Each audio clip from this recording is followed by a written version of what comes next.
Hey, Williamson here. I'm in my new office. We moved into this house that's too big for us because my wife wanted to do so. But I wanted to update you on my year-long expense prevention series. We're going to be talking about pest control, something that no one really wants to talk about. I don't even want to talk about it. I think it's a subject that I'm reluctant to talk about. I run a corporate housing company out of my rentals that I own, and you just can't have a roach show up. But that is what happened to me. So we ended up exterminating or doing treatments in all 8 units at the same time on the same day just to get rid of the problem.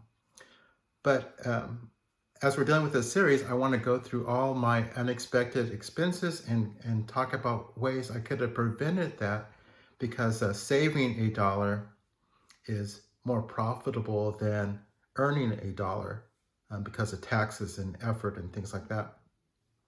So this blog post is going to be about ways I could have prevented that outbreak. But again, it could be applied to termites and other things that infest our rental business, because as an asset manager, you want to prevent expenses, especially large expenses.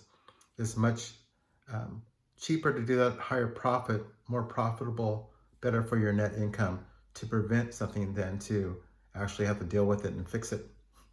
So here's the blog post.